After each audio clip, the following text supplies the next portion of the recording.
ओम नमः शिवाय, हर हर महादेव, जय महाकाल। कैसे हैं आप सभी शिव भक्त। देखिए, बहुत सारे लोगों का ये कंफ्यूजन था कि इस बार की जो पुत्रदा एकादशी है वो किस दिन की पड़ रही है, 30 दिसंबर या फिर 31 दिसंबर। क्योंकि इस बार पंचांग में भेद होने के कारण जो क्षय तिथि है वो एकादशी तिथि पड़ रही है।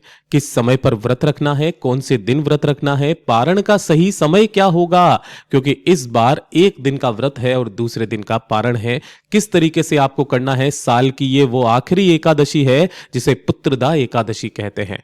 पूज्य गुरुजी ने बताया था कि ये साल में सिर्फ दो ही बार आती है, एक आती है सावन के महीने में और एक पौष के महीने में। और ये वो मनोकामना पूर्ति वाली एकादशी है जिस भी स्त्री के पुत्र प्राप्ति की, संतान प्राप्ति की इच्छा हो या किसी विशेष मनोकामना, कोई हृदय की बात को लेकर के वो महादेव से या भगवान श्री हरि नारायण विष्णु से कामना करती है, उसकी वो समस्त मनोकामनाएं पूरी जरूर होती है। गुरुदेव की कथा से सुन करके, समझ करके संपूर्ण जानकारी और दो विशेष उपायों को आज के इस वीडियो में बताऊंगा जो कि आपको इस पुत्रदा एकादशी के दिन करने हैं। तो ध्यान से सुनना है और समझने की कोशिश करना है। परंतु उससे पहले आप सबसे बस एक छोटी सी प्रार्थना करना चाहूंगा कि जो भी शिव भक्त पहली बार आए हैं इस चैनल को सब्सक्राइब जरूर कर लीजिएगा और वीडियो को लाइक करके देव आदिदेव महादेव का कोई सा भी प्यारा नाम कमेंट बॉक्स में लिखना बिल्कुल भी मत भूलिएगा। देखिए, सबसे पहले पूज्य गुरुजी ने जब पुत्रदा एकादशी के बारे में बताया था तो ये वो एकादशी होती है जो मनोवांछित फल को प्रदान करने वाली एकादशी होती है। इस दिन जो भी घर की स्त्री, नारी, बहन, बेटी या कोई भी व्यक्ति अपनी कामना कह करके आज के दिन का व्रत रखता है ना, उसकी वो समस्त मनोकामनाएं पूरी होती है। खुद नारायण को उनकी वो कामना पूरी करनी पड़ती है। इतना अद्भुत दिन होता है ये। और कंफ्यूजन ये है कि भैया इस बार जो है वो 30 को है या 31 को है, कब है पुत्रदा एकादशी, तो अब उसके बारे में हम लोग बात करते हैं। देखिए, अगर पंचांग देखा जाए 30 दिसंबर 2025 का, जो कि पंचांग है उज्जैन मध्य प्रदेश का, सीहोर का। पूज्य गुरुजी ने भी बताया था कि सूर्योदय और सूर्यास्त का समय सबसे महत्वपूर्ण होता है। हमेशा उदया तिथि के अनुसार ही क्या देखा जाता है, एकादशी का दिन या फिर उस दिन की तिथि मानी जाती है। अब यहां पर अगर आप देखेंगे 30 दिसंबर 2025 के दिन, तो 29 दिसंबर को 2025 के दिन सुबह 10:12 से शुरू हो रही है दशमी की तिथि और खत्म कब हो रही है, 30 दिसंबर को 7:51 पर खत्म हो रही है। यानी कि इसके बाद में कौन सी तिथि लगने वाली है, एकादशी की तिथि लगने वाली है ना। अब अगर आप यहां पर देखेंगे 30 दिसंबर को, तो सूर्योदय जो है वो सुबह सुबह ही समाप्त हो जा रहा है। मतलब सूर्योदय हो जा रहा है 7:11 पर ही और उसके बाद में एकादशी लग रही है। यानी कि सूर्योदय के समय पर जो तिथि मानी जाती है वही पूरे दिन की मानी जाती है, तो एकादशी नहीं हो सकती है। लेकिन अगर अपन दूसरे दिन की बारे में बात करते हैं कि जब दूसरे दिन का सूर्योदय हो रहा है तो ध्यान से देखो, तब उनकी द्वादशी तिथि लगने वाली है।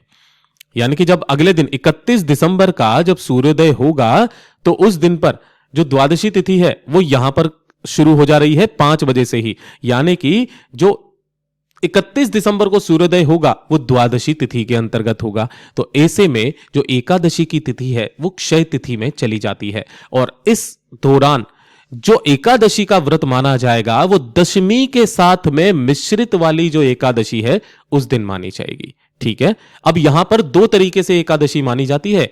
एक होती है जो गृहस्थ जीवन वालों के लिए होती है और एक वैष्णव जीवन वालों के लिए होती है। तो मैं दोनों के लिए ही आपको बताऊंगा। सबसे पहले तो आपका कंफ्यूजन यहां पर दूर कर दूं कि इस बार का जो व्रत होगा वो गृहस्थ जीवन वालों के लिए 30 दिसंबर को होगा, जिस दिन सिद्ध योग और साध्य योग दोनों ही योग बन रहे हैं।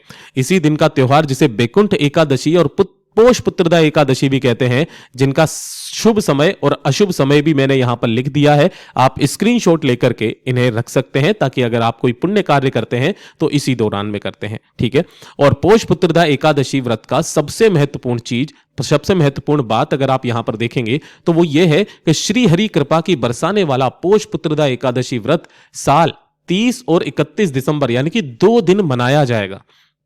स्मार्थ है, जहां इस व्रत को 30 तारीख को तो वहीं वैष्णव परंपरा को मानने वाले इस व्रत को 31 दिसंबर को रखेंगे, जैसा मैंने आपको बात बताया था, है ना। गृहस्थ जीवन वाले जैसे कि अपने जैसे लोग हैं वो 30 तारीख को इसके व्रत का पालन करेंगे, और जो वैष्णव परंपरा वाले हैं वो इस वाले व्रत को 31 दिसंबर को रखेंगे। और पंचांग के अनुसार पोष मास के शुक्ल पक्ष की एकादशी 30 दिसंबर 2025 को प्रातः 7:50 से प्रारंभ होकर अगले दिन 31 दिसंबर को प्रातः 5 बजे तक समाप्त हो जाएगी। अब इस दौरान क्या करना है कि इस तरह जो गृहस्थ एकादशी का व्रत 30 दिसंबर को रखेंगे, उन्हें अपने व्रत का पारण अगले दिन यानी कि 31 दिसंबर को दोपहर में कितनी बजे, 1:26 से लेकर के 3:31 के बीच में करना है। वहीं पर जो वैष्णव परंपरा वाले हैं उन्हें 31 को एकादशी व्रत खोलेंगे, और वो अगले दिन यानी कि 1 जनवरी 2026 के दिन प्रातः काल 7:14 से सुबह के 9:18 के बीच में अपने व्रत का पारण करेंगे। तो ये संपूर्ण जानकारी थी जो कि आप लोगों को देनी थी। अब बात करते हैं कि इस पोष पुत्रदा एकादशी के दिन करने वाला सबसे अचूक उपाय। ये 2 तरीके के उपाय पूज्य गुरुजी ने यहां पर बताए थे। एक तो होता है संतान प्राप्ति का, है ना, जिनके बहुत कोशिश करने के बाद में भी संतान नहीं हो रही है ना। और दूसरा बताया था पुत्र प्राप्ति का, कि जिनके स्त्रियां लड़कियां बहुत ज्यादा हो गई, बालिकाएं बहुत ज्यादा हो गई है, लेकिन एक पुत्र नहीं है, तो पुत्र की प्राप्ति के लिए ये दोनों ही उपाय केवल और केवल पुत्रदा एकादशी के दिन किए जाते हैं। पूज्य गुरुजी ने कहा था सबसे पहले कि जिनको भी पुत्र की प्राप्ति करनी है तो पुत्र प्राप्ति का सबसे अचूक उपाय आज के दिन ही किया जाता है। करना क्या है, 1 लोटा शुद्ध जल अपने घर का लेना है तांबे के कलश में, ठीक है। इसी के साथ में आपको एक दीपक तैयार करना है। ये जो दीपक होगा इसके अंदर आपको लगानी है गोल बाती, और इसके अंदर आपको भरना होगा घी, ठीक है। इस तरीके से भर लेना, और साथ ही साथ आपको अपने घर पर बनानी होगी थोड़ी सी खीर। इस दिन खीर का सबसे बड़ा महत्व है।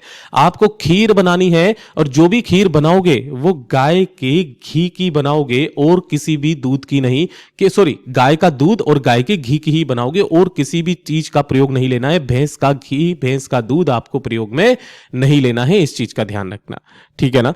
जितनी भी खीर आप बनाओगे तो उतनी ही खीर बनाना जितनी आप पूजा के लिए लेकर के जाओ। ऐसा ना हो कि आपने एक्स्ट्रा में खूब सारी खीर बना ली कि थोड़ी सी भगवान जी के लिए या पूजा के लिए ले जाती हूं और बाकी की जो है वो घर वाले खा लेंगे, ऐसा नहीं।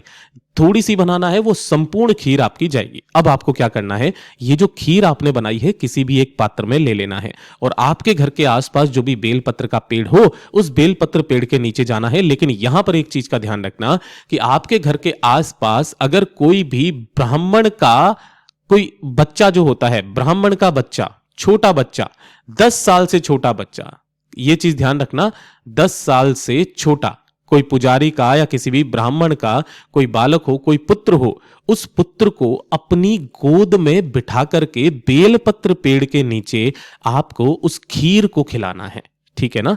इस खीर को अपनी गोद में बैठ करके खिलाना है, और जब वो बच्चा खीर खा लेगा, उठ करके जाएगा, उसका पूजन करके आपको क्या करना है, जो उसकी झूठी खीर है उस खीर को आपको उसका सेवन करना है। पूज्य गुरुजी ने कहा आज के दिन जो स्त्री इस उपाय को कर लेती है, अगला होने वाली जो उसकी संतान होती है वो पुत्र होती है।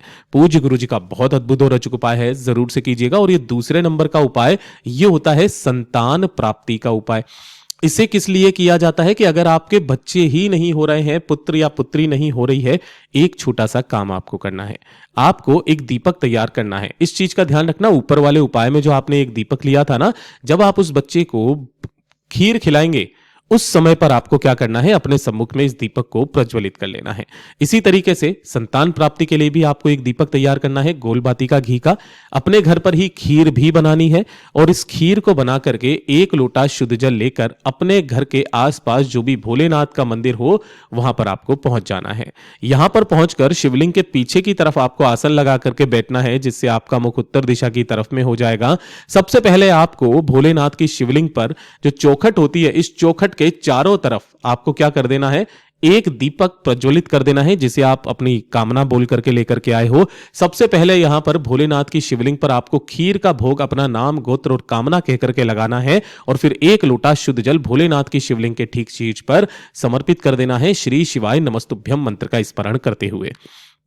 बाकी की जो खीर बची है वो आपको वहीं पर किसी भी एक दोने में लेकर के जाना, वहीं पर आपको रख देना है, ठीक है ना, वापस नहीं लेकर के आना है। अब क्या करना है, शिवलिंग पर जो भी 2 बेलपत्र चढ़ी हुई हैं, अगर नहीं चढ़ी हुई है तो पहले आपको बेलपत्र चढ़ानी है और फिर उन्हीं दोनों बेलपत्रों को आपको उठा लेना है। उठा करके एक बेलपत्र को तो आपको शिवालय की चौखट पर बैठ करके यहीं पर चबा चबा करके खा लेना है अपनी कामना कह करके, और जो दूसरी बेलपत्र है उस दूसरी बेलपत्र को अपने पति को खिला देना है। और उसके पश्चात आप देखिएगा कि जब भी आपका मतलब आप कोशिश करेंगे तो आपको संतान प्राप्ति निश्चित रूप से होगी।